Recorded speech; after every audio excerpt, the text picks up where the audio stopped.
Selamat datang kembali. Hari ini kita bakal bahas lebih dalam bab 8 dari buku The First 90 Days, karya Michael Watkins. Judulnya Ciptakan Koalisi. Ya. Ini relevan banget nih, terutama kalau Anda baru masuk peran baru. Tahu kan? Posisi di mana sukses itu tergantung banget sama dukungan orang lain. Betul. Apalagi kalau orang itu nggak di bawah kita langsung secara struktur. Nah, itu dia. Jadi misi kita hari ini, gimana caranya membangun pengaruh dan dapat dukungan yang kita butuhin. Pernah nggak sih ngerasa kayak Jack Daly yang diceritain di buku? Sukses di satu tempat, begitu pindah, cara yang sama kok nggak jalan lagi. Iya. Karena harus meyakinkan teman sejawat kan? Persis. Ini nunjukin kalau wewenang formal aja tuh seringnya nggak cukup. Ya kan? Perlu bangun koalisi, bangun dukungan. Tepat sekali. Dan Watkins menekankan di sini, sukses itu seringkali justru ada di kemampuan kita buat, memetakan dan mengelola lanskap politik informal di kantor. Politik informal, oke. Iya, ini bukan soal main politik kotor ya, tapi lebih ke strategi inti. Apalagi di 90 hari pertama itu, krusial banget. Oke. Mari kita bedah nih. Langkah pertama, katanya identifikasi dulu siapa pemain kuncinya. Dan ini menarik, katanya jangan cuma lihat bagan organisasi formal. Tapi siapa sebenarnya yang punya pengaruh? Nah, ini yang Watkins sebut sebagai shadow organization. Semacam organisasi bayangan gitulah. Organisasi bayangan. Iya, atau jaringan pengaruh informal. Jadi penting banget buat ngerti siapa sih yang opininya dihargai, siapa yang pegang kendali sumber daya, entah itu budget, orang, atau informasi. Orang yang punya pengikut gitu ya? Loyalitas personal. Bisa jadi. Makanya konsep kayak influence map atau peta pengaruh itu bisa bantu banget. Jadi kita bisa visualisasikan siapa mempengaruhi siapa, seberapa kuat pengaruhnya. Wah, ini bagian yang sangat menarik menurut saya. Nah, setelah kita tahu nih siapa aja yang relevan, kita perlu, memilah mereka kan? Betul. Siapa yang kira-kira bakal jadi pendukung alami agenda kita, terus siapa yang kayaknya bakal jadi penentang, yang mungkin susah diubah pikirannya. Dan yang paling penting. Dan yang paling krusial, siapa kelompok convincibles? Nah ini, mereka yang di tengah-tengah yang bisa diyakinkan. Ya, kelompok yang bisa diyakinkan ini ya, memahami kategori ini bantu kita banget buat nyusun strategi pendekatannya gimana. Jadi fokusnya ke sana ya? Idealnya begitu.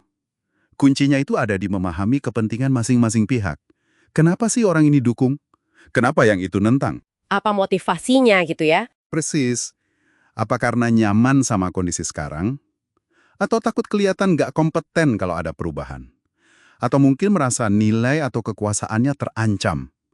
Kalau kita ngerti kenapanya, kita bisa lebih fokus meyakinkan kelompok yang convincible tadi. Oke, jadi kita udah tahu siapa yang bisa diyakinkan, kita udah gali motivasinya. Terus gimana cara meyakinkannya? Buku ini nawarin beberapa cara ya, bukan cuma soal data dan logika aja kan? Nggak cuma itu. Data dan logika itu penting, jelas. Tapi seringkali nggak cukup. Ada teknik yang namanya framing. Framing? Membingkai argumen gitu? Iya, membingkai argumen biar nyambung sama nilai-nilai atau kepentingan mereka. Misalnya, kita nggak cuma kasih data A, B, C, tapi kita tunjukin gimana A, B, C ini bisa bantu mereka capai target mereka. Oke. Jadi relevan buat mereka ya? Betul. Ada juga choice shaping, membentuk persepsi pilihan. Jadi kita bikin pilihan untuk berubah itu kelihatan lebih menarik, atau sebaliknya, kita tunjukin kalau bertahan di kondisi sekarang itu makin nggak relevan atau malah beresiko. Wah, menarik tuh soal framing dan choice shaping. Terus, ada lagi soal sequencing. Urutan kita ngedeketin orang itu penting juga ya? Siapa yang diajak ngobrol duluan gitu? Penting banget. Banget malah. Ini yang disebut sequencing atau pengurutan. Kenapa bisa penting gitu? Karena kalau kita deketi orang yang tepat di awal, misalnya pendukung kunci atau tokoh yang disegani, itu bisa ciptain efek bola salju. Oh, jadi bisa bangun momentum ya? Tepat.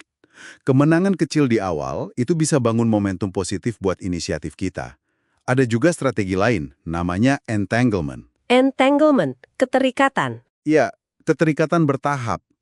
Jadi, kita ajak mereka terlibat dalam langkah-langkah kecil dulu.